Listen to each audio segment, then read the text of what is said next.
Nag-live lang ako ng saglit lang ho kasi meron ako kinausap na ano. Tara, kwentuhan muna tayo.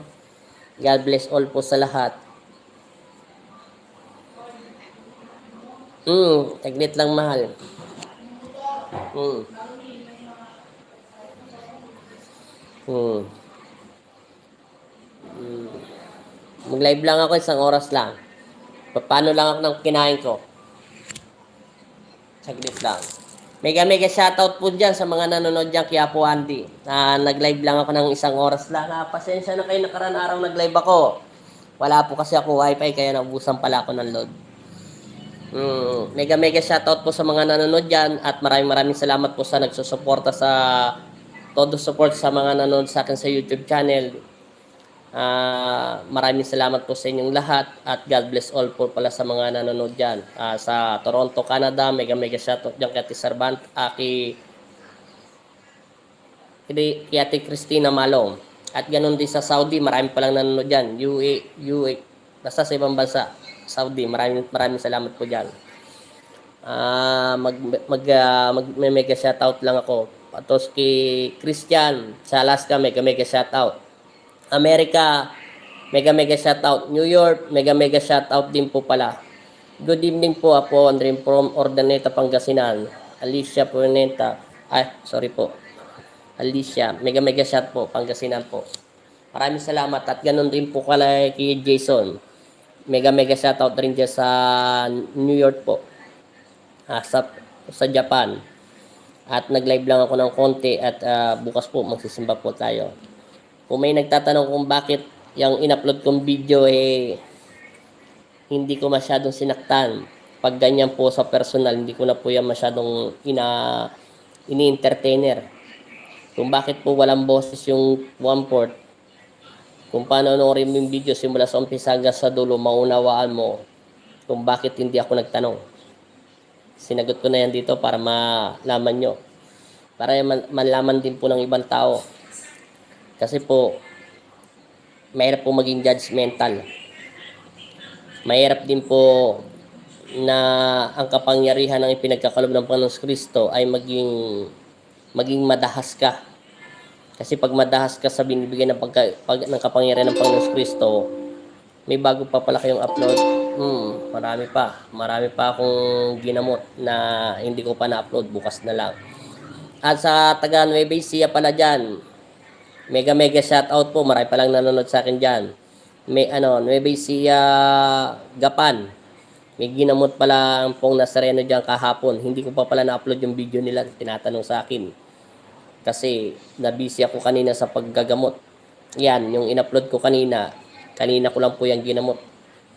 Na inalabas na ng Panginoong Kristo yung sakit niya rito kahit galing na po siya sa medisina.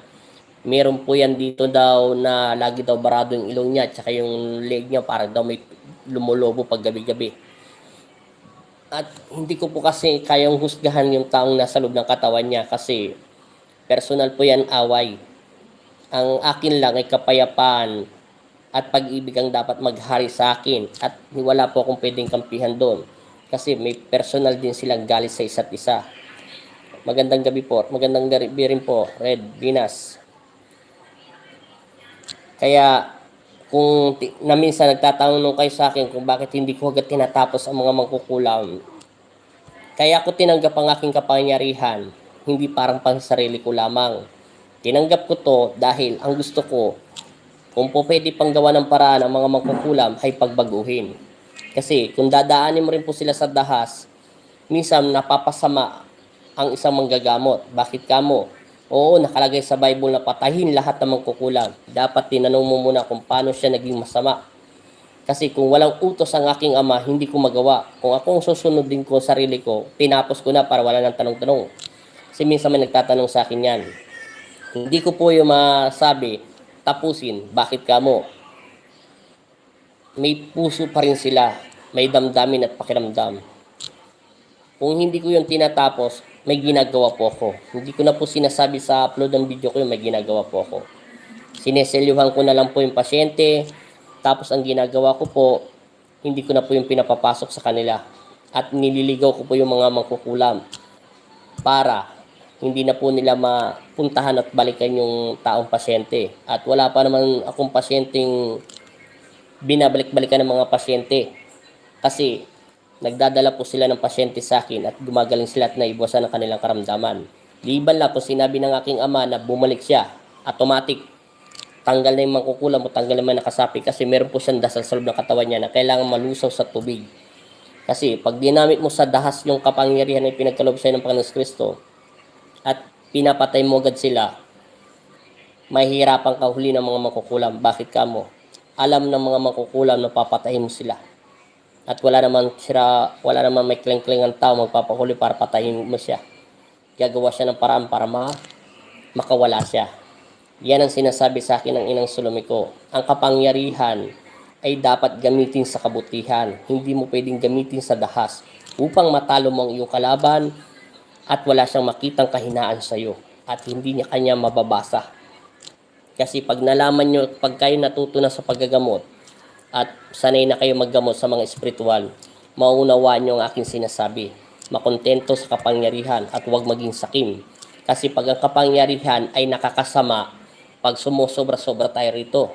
Kasi bakit kamo? Ang sinasamba na natin dito, ang galit at inggit at sakim sa kapangyarihan. Pag hindi nyo kasi minsan manaunawaan yung mga sinasabi ko eh. Kung matatas talagang iyong isipan sa pagdarasal, kasi minsan nagtatanong sa akin, para hindi na mapurwisyo, patayin na lang. Kahit 100 beses mo siya patayin, hindi mo siya mapapatay. Kasi ang punto doon, naghihiganti ka rin.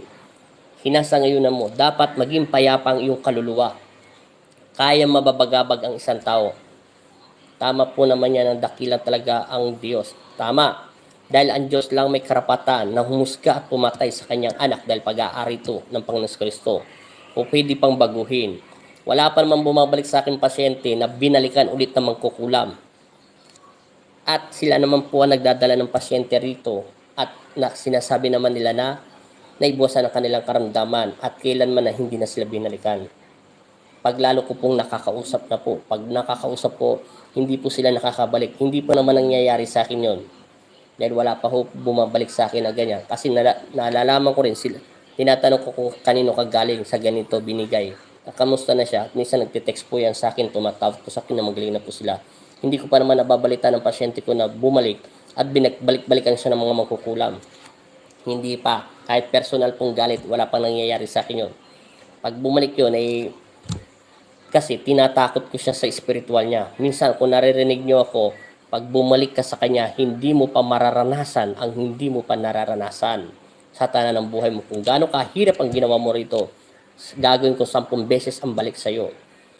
Minsan, subukan mo takutin siya sa spiritual, hindi sa salita ng physical. Dahil hindi yung tatalab sa kanya. Kailangan makaramdam siya ng matinding takot sa iyo.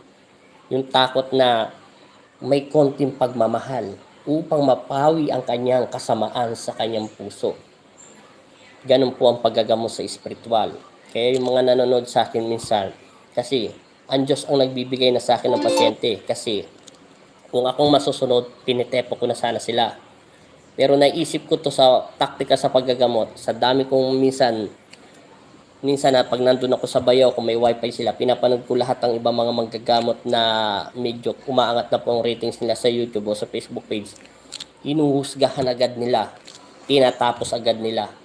Akala nyo ba namamatay sila agad? Hindi. Ipapaputol ko ang 10 daliri ko kung mapapatay mo ganun kabilis sa magkukulang. Diwa nga lang yun eh. Ninakaw mo ang kanyang diwa. At maaari ko nandiyan yung makukulam sa loob ng katawan ng tao at talagang personal siya at wala na siyang pagbabago, ipaparamdam sa ng Diyos yun. Pwede pong hilingin sa Diyos yun na tanggalan siya ng kapangyarihan. At pagkaalis ng magkukulam sa loob ng katawan para malaman niyo po ang katotohanan, pwede pong ibalik lahat ng sakit doon sa mangkukulam. Pwede po siya manghina hanggang hindi na po siya makakain, hanggang nawala na po siya ng panlasa, maubusan na siya ng hininga. Lahat po yun, ibig sabihin karma po yun. Pwede po yung gawin. Wala pa ako nakikita kahit si Inang Salome na kalaban ko ng husto, sinugat-sugatan ko, nang hina lang siya. Yun ang ikamamatay ng mga magkukulam. Hindi on the spot, patay agad ang magkukulam. Kalokohan po yun. Lalo kung may subo ito. Hindi ko pa yung magawa-gawa. Kasi pag-aari pa rin lang sila ng Panginoon Kristo. Kaya nga kapayapaan dapat maghari. Upang mautakan mo ang mga mangkukulam, painumin mo ng tubig ng healing water ang pasyente at selyuhan ito upang hindi makabalik. Kasi sa tagal ko naggagamot na dito sa Pampanga at galing pa ako, hindi ko na sinasabisitan ng ermitanyo, natutunan ko yon para hindi sila makapasok. Importante din po pag inuusukan. At may nagtatanong pa sa akin yan, sasabihin ko na to sa 1 oras lang. Ang pasyente, pag malayo at magpapagamot dito at gagamit ng medium, hindi po lahat yun nakukuha ang kanyang sakit. Ako na nagsasabi sa inyo. Ginawa ko na yan dati. Kailangan makuha mo yung pasyenteng may sakit at pwedeng gumamit ng medium, kailangan makadikit ang kamay niya sa iyo na hindi siya bibitaw kahit hindi na nagsasalita yung pasyente. Nakita niyo po yung in-upload kong bata, 4 years old lang yung bata. Masama ang pakiramdam niya. At nasabi ko naman sa video na hindi naman talaga siya naglakad. Sinabi ko lang po talaga yon. Pero totoo po yon. At sinabi naman nila, nakita ko na yon. Hindi ko maipitan yun ng papel. Hindi ko rin siya pwedeng tawasin kasi over na siya sa tawas. Hindi yan aalis ang itim na duwende niyan at yung itim na pula dahil binato ng bata yung mga nagbato siya ng bato. Natural, bata pa yon. Hindi rin natin maiwasan. Ganun ang mga bata. Siyempre, araw ng panahon nila ng mga minsan makukulit at chikiting. Naging bata rin ho tayo. Ang ginawa kong taktika, hindi ko na pinakita sa upload ko po sa video. Magandang gabi din di. Yung tatay niya, pinahawak ko doon sa anak niya. Yung kanang kamay ng tatay niya, ay tama, kalawete pala, kanang kamay pinahawak. Yun ang pinatanggal ko. Paano po nakalakad yung bata ng ganong kabilis? Kung gagamitin ko medium ang kanyang tatay na hindi ko pinahawak ang kanyang anak, hindi rin po masisip-sip lahat ng sakit ng anak niya papunta sa balat niya. Pag gumagamit po kasi ng isang medium, automatical, sasabihin mo sa aking ama, at alam naman ng Diyos natin lahat yun bilang instrumento o alipin ng aking ama, ano man sino man manggagamot, kailangan ang sakit ng medium ay nasa labas lang ng balat. Hindi niya pwedeng ipasok sa loob ng katawan. Pag hindi ito nalinisan, yung sakit ng pasyente ay mapupunta doon sa medium hanggang siya ay mabuksan yung portal niya, doon na siya unti-unti magkakasakit. Kung anong sakit ng pasyente na yon, doon din yung magiging malala, mas higit pa sa mas malala kasi ginamit mo siyang medium. Para may paliwanag ko na sa inyo, ito'y binibigay ko na sa inyong tips. Minsan yung iba, hindi nito sinasabi. At ito'y pinaprangka ko na kayo. Nasa inyo ang pananiwala, nasa inyo ang pananampalataya, maging masid ka, kailangan mo maging alistong yung mga mata at salita ng isang kinukulam o nagsasalitaan. Katulad po yan. Halimbawa, papaliwanag ko lang to sa inyo. Hindi nyo kasi ako minsan nakikita na kaya nyo, pag nagkaroon ako ng wifi at sumabon na ako sa YouTube pagdating ng panahon, meron po akong YouTube na bibidyohan ko, ilalagay ko sa Facebook page po, walang cut ang video, live ko na po yun gagawin. Para makita nyo po ang taktika sa pagano. Pag tinatanong nyo po yung pasyente nyo, kasi marami nagtatanong sa akin yan, pag tinatanong nyo po, pag may personal silang galit, lalo ng ganyan, kasi nalaman po nila sa ibang manggagamot, sasabihin na malakas, ganyan, malakas, malakas na, sabihin na natin, automatical.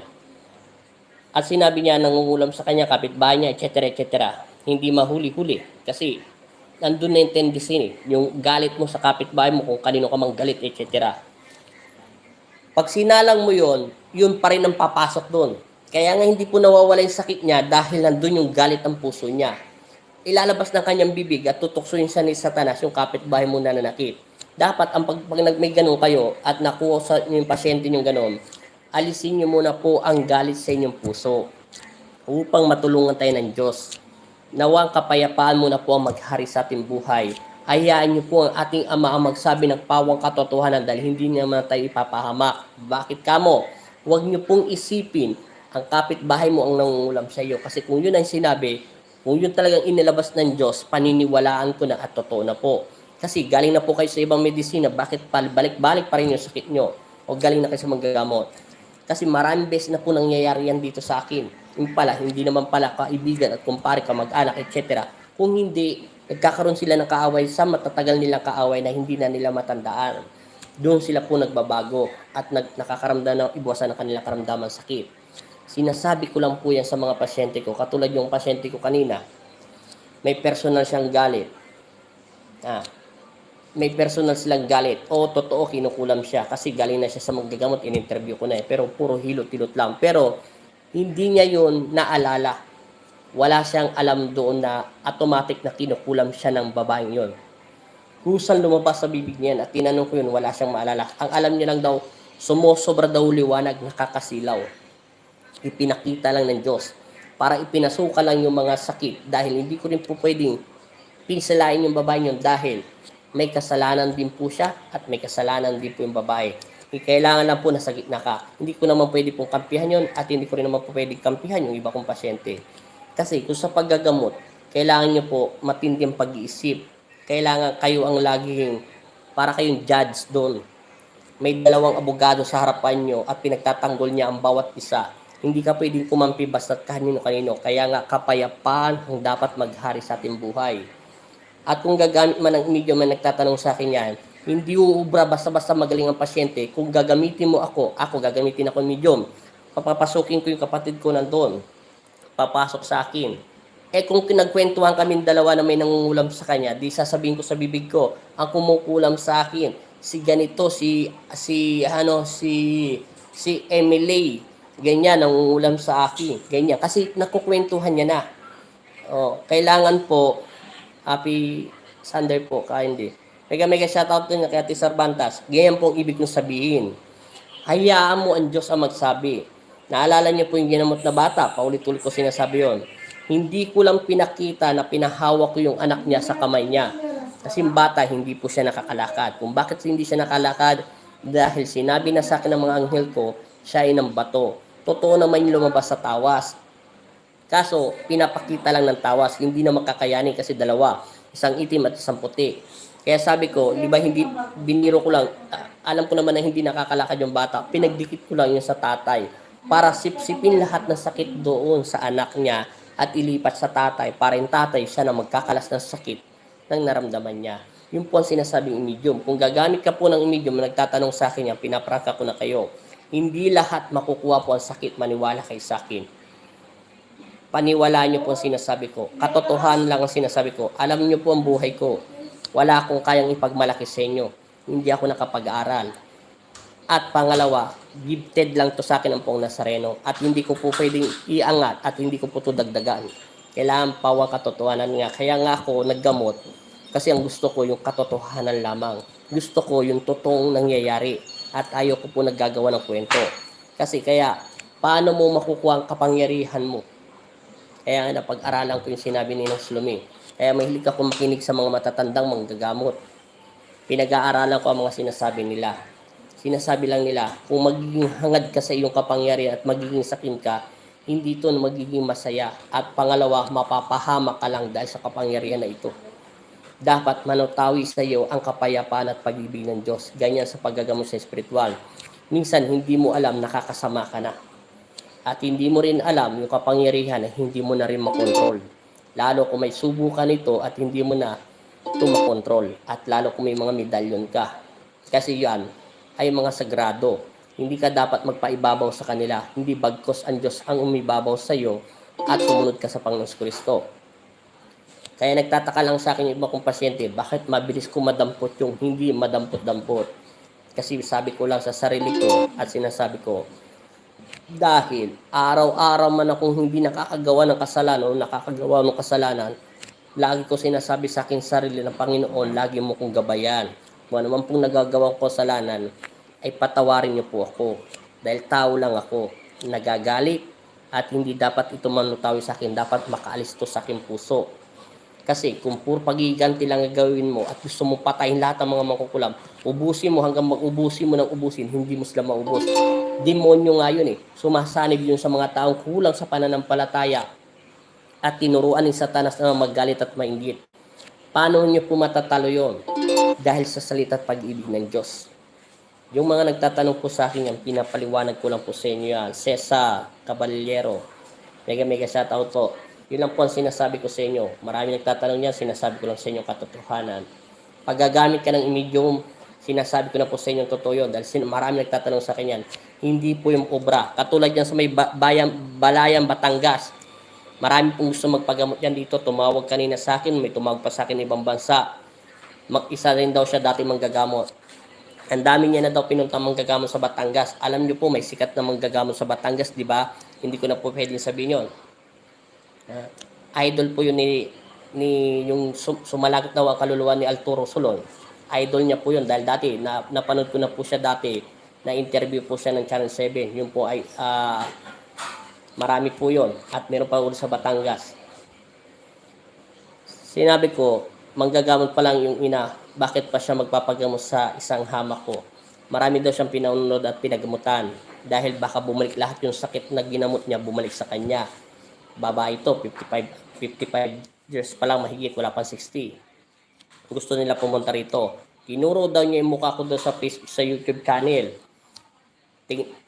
Isang tingin niya lang daw, gusto niya magpabasbas sa akin at magpagamot. Sumagot ako doon sa kasusap ko sa anak niya.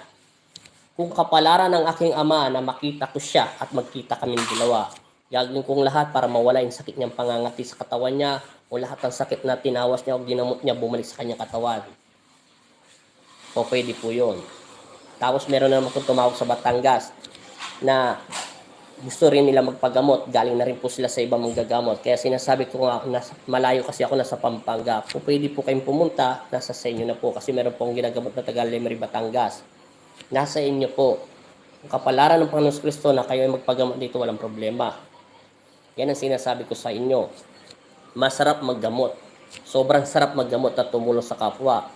Pero dapat, yung kapangyarihan na binibigay sa atin ng Diyos, dapat maging patas lang tayo. Hindi tayo pwedeng kumampi dito sa pasyente at hindi rin natin pwedeng kampihan yung nasa loob ng katawan niya. Kahit sino may kasalanan sa kanilang dalawa. Para manatiling maging malakas ang kapangyarihan mo. Minsan nakikinig ang Diyos kasi tumatawag tayo sa Diyos. At pinapalis natin ang masamang espiritu. Liban lang kung masamang espiritu taga sumasabi sa Kanya, automatikal. Hindi mo siya pwedeng kausapin dahil magsisinungaling at magsisinungaling yun. At ipaparamdam sa'yo ng Diyos yun.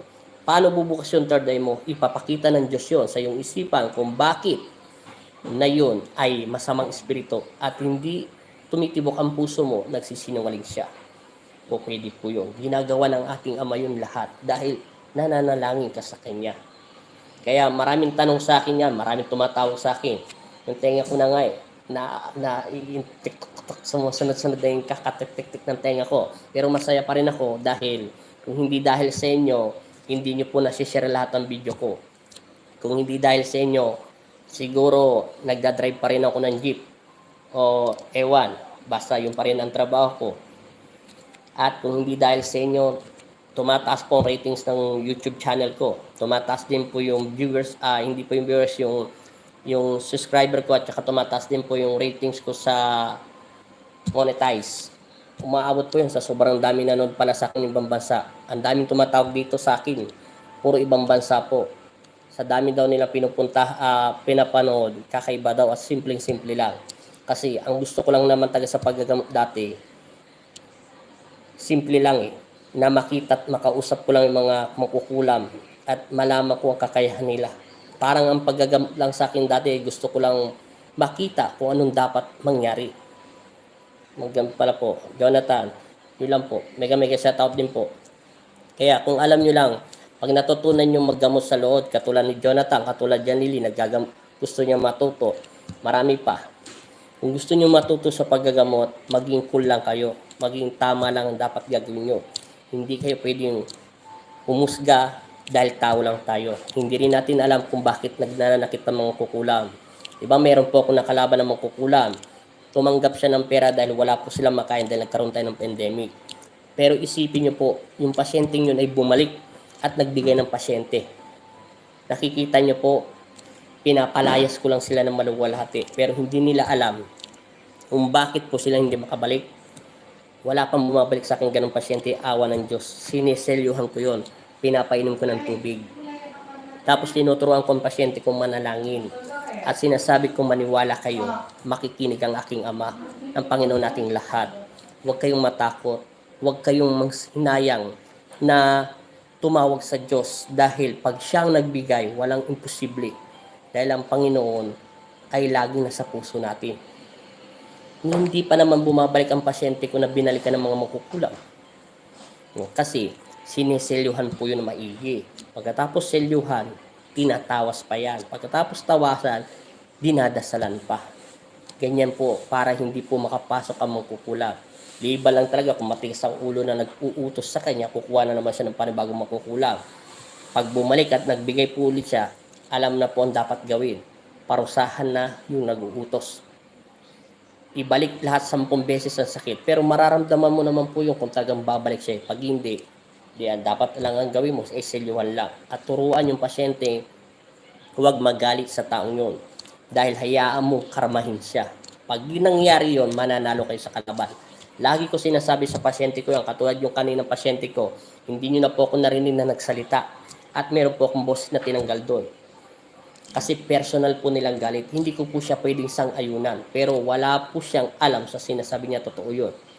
At alam ko naman po kung tinuro lang yun. Alam lang po na nagumamot sa kanya na meron po siya at galing na po siya sa mga iba-ibang medisina. At inilabas na lang ng Diyos at sinilyuhan. At wala siyang kalam-alam sa sinabi niya. Kaya hinang-hina siya. Kaya naputol yung video ay napindot ng humahawak. At inanghina at hindi po siya makatayo ng gusto dahil sa sobrang hina at physical niya at matagal na po siya hindi natutulog. Kaya pag gano'n, pag mga personal, hindi ko na po hinahalongkat ang kanilang buhay. Pabuti po sana kung inutusan siya kulamin anumang matinding galit. Kailangan maging balance po tayo. Kaya nga sinasabi ko sa inyo, ang kapangyarihan ay dapat galing sa Diyos ay manatawi at pag-ibig at kapayapaan. At huwag maging sakim sa kapangyarihan kasi makapapahamak ito. Paulit-ulit ko sinasabi yan sa lahat ng pasyente ko. Katulad yung maraming nanonood sa akin sa Batangas at gustong pumunta rito. Hinahayaan ko silang pumunta sa ibang manggagamot na mas malapit sa Cavite. Pero pilit po sila dinadala ng Pong Nazareno dito. At lagi daw nilang napapanaginipan. Sabi ko ang alin, yung mukha ng Pong Nazareno, hindi po ako yun napapanaginipan. Inuudyukan sila ng Pong Nazareno na pumunta sa aming Pampanga. Alam niyo naman po, napakahirap lang po taga ng biyahe. Kaya ang sinasabi ko, ginagawa ko lahat pag malalayo kayo. Hindi ko lang yun pinapakita sa YouTube kung ano pang ginagawa ko. Dinadasalan pa yan. Totoo yun. Automatic. Lahat ng magagamot dinadasalan yun. Minsan pinipilit ko pang insenso yan. Inaayos ko pa yung mga ugat nila sa likuran. At inihilot ko pa. Para malaman at maging maayos ang kanilang paghinga sa pag-uwi at sa pagtulog. Para kahit makapulupot sila dahil matagal silang walang tulog. Para makahinga po yun. At importante rin po pala sa paggagamot. Minsan, kailangan nila suuban. Alam niyo po yung mga buntis ng unang panahon ay ginagamitan po yan ng mitla, galumbang, yung mitla, yung tuba-tuba. Ginagamitan rin po yan ng guyabano. Alam niyo po ba yung guyabano? Importante po yun sa pasyente.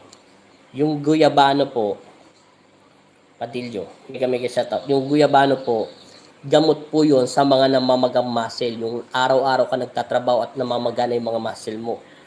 Pwede po yung isub yun. Ganon din po yung bayabas at saka yung mitla. Yung mitla po, yung dito sa Pampanga, tawag dito sa Banaba ay mitla. Para po yung sa mga roots, para sa mga lamig at pasma. Kailangan importante. Malaman din po yun ng ibang manggagamot. Kaya sinishare ko na nga po ito sa inyo para malaman nyo. Kasi hindi lang gamot ng gamot kasi spiritual. Kung matinik ang magkukulam at pinilipit niya mga ugat, hindi rin po 100% magagaling ang pasyente. Aabutin pa rin siya ng 20 hanggang 85%, may 15% pa rin na iiwan ng sakit. Kailangan turuan mo sila. Matulog ka, bukas magsuog ka, at ituro mo lang ito kung ilang dahon. Kailangan sinasabi po yun. Para tuloy-tuloy gumaling yung pasyente. Sa awa naman ng Diyos, lahat ng itinuro sa akin ni Tandang Ermitanyo, ni Inang Sulumi, ni Lolo Arturo, yan, pinasabi ko sa lahat ng pasyente yan. At awa naman ng Diyos, itong Martes na yung malaking paa na pumunta lang sa Tarlac at kumain lang at namaga, pinasub ko lang ng 2 weeks. Kaya sa Martes ay baka pumunta ako doon sa pinuntahan ko sa Angeles at kinausap na ako ng anak niya na lumiit na daw yung paa ng nanay niya. At yung naknak daw ng tubig niya parang langgunisa, parang mantikang nag-uubos-ubos daw at nagiging lumiliit na yung paa ng nanay niya. Dahil sa tubig po yun, sa healing water at sa pagsusuog. Importante po yan minsan. Kasi minsan yung mga body spirit, napaka-importante po talaga yan. Magandang gabi po, Mark Arenas. Mega shoutout po, Sir Mark Arenas at Padillo. Sayang po, Apo Andy, dati live po. Ang ganda mo naman yun. Pagdating po ng panahon na magkaroon po ako ng sahod, magla-live na po ako sa Facebook page para makita nyo po lahat ng ginagawa ko, pero pa sa YouTube channel po. Good evening po Kuya Andel, text po sharing, giving spiritual and paggagamot nyo po. Apo Andel, anong oras po kayong naggagamot? Tuwing kailan po ba yan po sa inyo? Paggagamot po sa spiritual, paggagamot ko dito sa Pampanga, wala pong oras. Nagsisimula ako maggamot pagkatapos ko po magdasal ng alas 6. Matapos ako ng isang oras pagdarasal, kahit alas 7 ng umaga, naggagamot na po ako. Oras-oras po dito naggagamot. Yung kaninang in-upload kong video, kanina lang po yan, ginamot. Meron pong ginamot na taga Nueva Ecija, taga Gapan, na yung matanda na galing din po yun, napapanood din po nila ako sa YouTube. Yun po ay hindi siya kinukulam at hindi rin po siya diwata. Hindi ko pa na-upload yun, dapat yun po i-upload ko, nauna po ito. Pero bago lang po yung in-upload ko kanina sa YouTube ko. Yun po ay hindi po siya kinukulam, na sinabi po ng ibang kapwa ko manggagamot ay kinukulam at tapos may diwata, hindi po. Kung hindi, bata po siyang kaluluwa. Dahil yung matanda po ay kailan lang po namatay ang kanyang asawa. Isipin niyo po, ang inyong mahal sa buhay ay pag lang namatay, syempre may stress po tayo, di ba? Tapos yung utak natin, kailangan natin psychology para ma-relax. Tapos pangatlo, kailangan natin mag-relax at ipasyal tayo ng mga apo natin, anak natin. Hindi natin matanggap. Kahit sino naman po, kahit sino pag namatayan tayo ng pamilya, lalo po kung asawa, babae man ito lalaki, ay may stress po tayo. Kasi wala na yung taong nagpapasaya sa atin, wala na rin yung taong nag-aalaga sa atin, puro mga anak at apo na lang natin na iwan. Kaya sinabi ko, kahit saan nyo po siya ipadala, yung doktor nga po, hindi nga po niya makita yung sakit dahil sinabi naman po yung stress lang. Totoo naman po sinabi ng doktor. Kasi wala po siyang kulam. Hindi rin po siya nadidiwata. Yung sinasabi po ng manggagamot na diwata ay siya po ay kaluluwang bata. At gumamit ako ng medium kasi stress na yung magulang, yung matanda, ginamit yung apo niya, awa ng Diyos pinagbigyan. Makikita mo yung bata, pag in-upload ko yung bukas, makikita mo yung 19 years old, tinanong ko muna siya, kung ilang taong ka na? 19. Sinabi niya pangalan, pag tinanong kita, babae ka lalaki, ano yung sasagot mo? Natural po, babae ako. Kung tanong kita, ilang taong ka na? 19 years old. Ilang segundo lang, pinapikit lang siya ng Panginoon Kristo. Tinanong ko kung anong pangalan niya, hindi niya na daw alam. Ilang taong ka na? Lalo kung hindi niya alam. Gano'ng kakalaki? Sabi niya, kasi hanggang dito lang daw, ganyan. Kasi nakaupo siya, mga hanggang taas ko lang siguro. Mga kalkulado ko, mga 10 o 11, 12 years old lang yun. Kailan ka pa nandiyan? Matagal na. Paano ka pumasok dyan? Hindi ko alam. Nakikita niya daw yung matanda malungkot. Yun ang sinasabing, pagkagising ng bata ay nanghihina siya at uhaw na uhaw siya. At nakikita niya lang daw madilim na madilim. Yun po ang ginagamit na medium. Didikit. Walang problema yung pag-medium. Kahit nakadikit lang po yung kamay ng isang tao, kahit hindi na po nakapikit yung pasyente, kung maluha po talaga ang kanyang pag-iisip, pwede po kunin ang nasa loob ng katawan niya. Pwede po yun. Yun po ang pinakamabisa. Gagamit ka ng medium, ididikit lang po yung kamay, nalalagyan lang po ng rosaryo. Kasi yung rosaryo, importante po yun talaga sa lahat. Ano po ang pag-appointment po dyan, Apo Andy? Paggagamot lang po, tatawag lang po kayo sa number ko sa 0919-835-6636. Lagi ko po nilalagay sa YouTube channel ko yung pangalan ko, sa Facebook page ko na Tatak Albularyo. Pag malalayo po, sabihin nyo agad sa akin. Kasi ayaw ko po rito sa amin na sunod-sunod yung maraming pasyente. Kasi kahit malakas ako sa chairman namin at ginagamot ko naman po yung dati mga pamilya niya, protocol lang po. Wala naman po, mas maganda na po yung ganun. Ingat-ingat para hindi po tayo marami. Minsan tumatanggap ako ng pasyente, 4 pag galing sa iba-ibang lugar. Tapos pero pa yung iba-ibang lugar dito sa amin sa Pampanga. Maraming salamat at dumadami na talaga yung pasyente ko.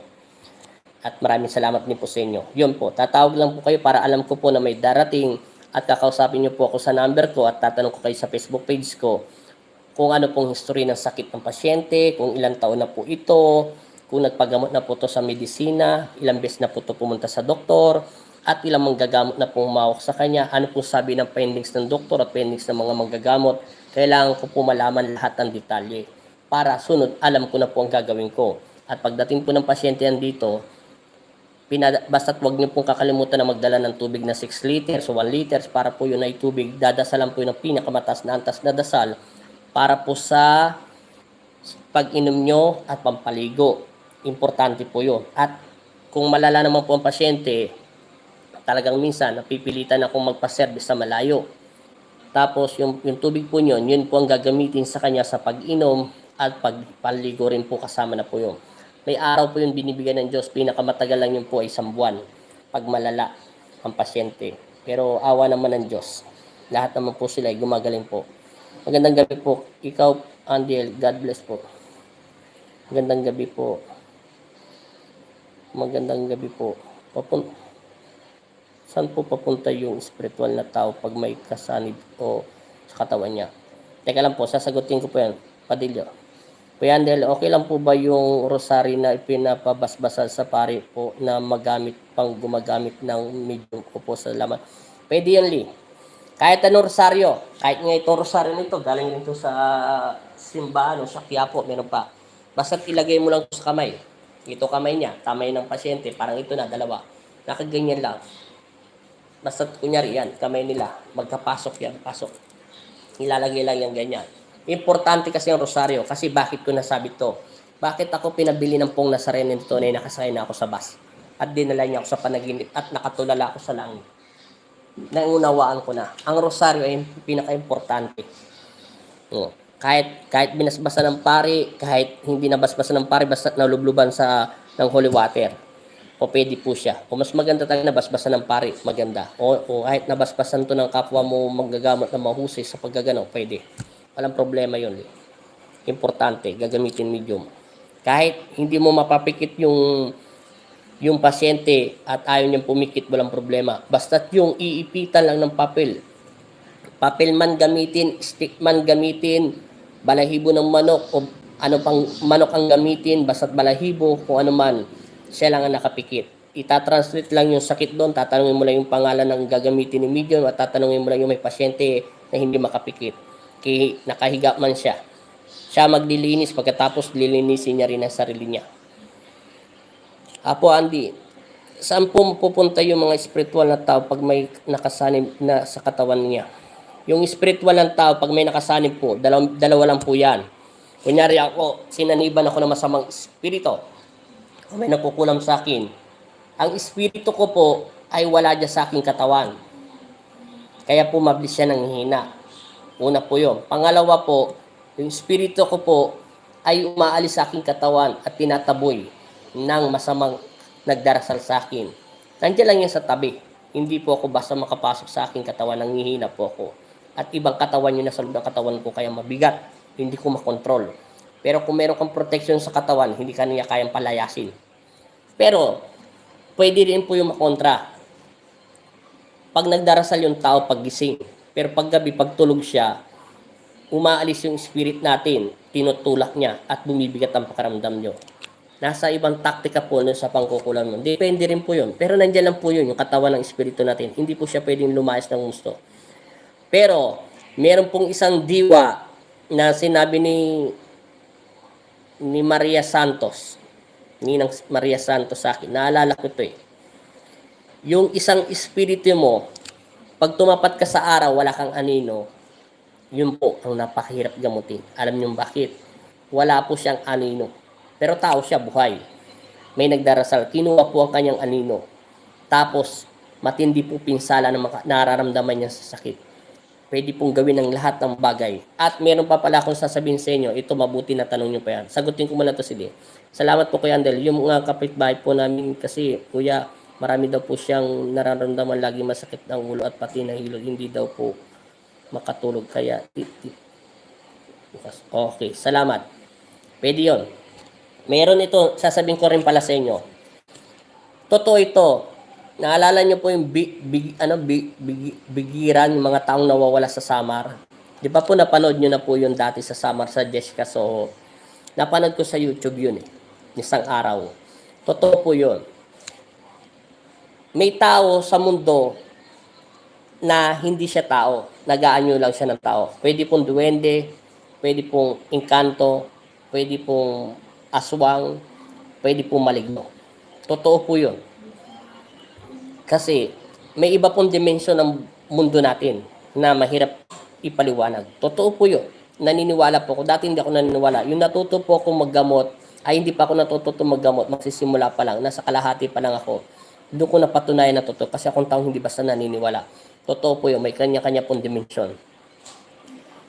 At meron po, kung meron nga po mga maligno dyan paggabi naglalabasan, totoo po yun. May tao po nag-anyo na mukhang kala mo tao pero hindi po siya tao. Nakakita na po ko yun sa Divisoria.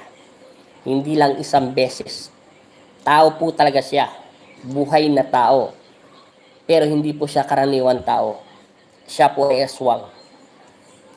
Totoo po yun. Narinig ko na yun sa YouTube, nakapanood ako. Sa ibang dimension, totoo po yun. Naniniwala po ako doon, totoo. Minsan napatingin ako sa babae, sinasabi ko na po sa inyo to dati, di ba? Bago ako pumasok ng simbahan at ayaw ako papasukin ng demonyo sa loob ng tahanan ng simbahan, hinarang ako ng babae. Napakaganda ito sa paningin ng ibang tao, pero sa mata ko ay isa siyang maraming uod. Tao po siya. Pag tinignan ng normal na tao, yun po, tatao yun. Tapos nakakita na rin po ako ng isang matanda, pero aswang po siya. Buto-buto po siya. Pero pag tinitingnan mo siya sa normal mong mata, buto-buto talaga siya. Ang daming beses ko na po nakita yan. At nakakita na po ako ng napakalaking pagaspas ng pakpak. Tao rin po siya, aswang. Ilang beses na ko po nakita yan. Maraming beses na po. At nakakita na rin po ako ng duwende naging tao. Tao po talaga siya. Una, hindi ako mapaniwala. Paulit-ulit ko siyang tinititigan. Paulit-ulit ko ginagano ng mga mata ko. Talagang nakikita ko talaga siya. Malalaman po nila na nakikita kanila kasi tumitingin ka sa kanila. At iniilagan mo sila. Nalalaman po rin nila. Lamang pa rin yung may ang kinakakayahan. Pag mabuti ang ginagawa mo sa iyong kapwa at nagiging tama at relax ka lang sa iyong kapangyarihan, nakikita mo ang mga kapwa manggagamot na gumagamit ng mga maitim o mahika, kulto man ito, etc. Makikita mo sila nakakaiba ang spirit nila. Pero ikaw ay hindi nila makikita. Totoo po yun. 100% po yun. Hindi po ako nagsisinungaling. Kaya sanabi ko nga sa inyo, wala akong mapapala sa inyo at wala kayong mapapala sa akin kung magsisinungaling ako. Katotohanan at katotohanan lang ang sinasabi ko. Meron po yung totoo. Nakakita na po ako yung sa Divisoria. Ilang beses na po. At meron nga ako nakikitang kaluluwa, sumasakay nga sa sasakyan, nakikisakay din. Kahit anong ganun ko ng mata ko, nakikita ko pa rin sila. Meron nga pong maitim na anino, o hindi po anino, ay maitim na mabalahibo. Pumasok sa puno, hinabol ko pa eh. Wala namang pintuan, narinig ko po siya. At mayroon pong technique para lumakas ang spiritual nyo.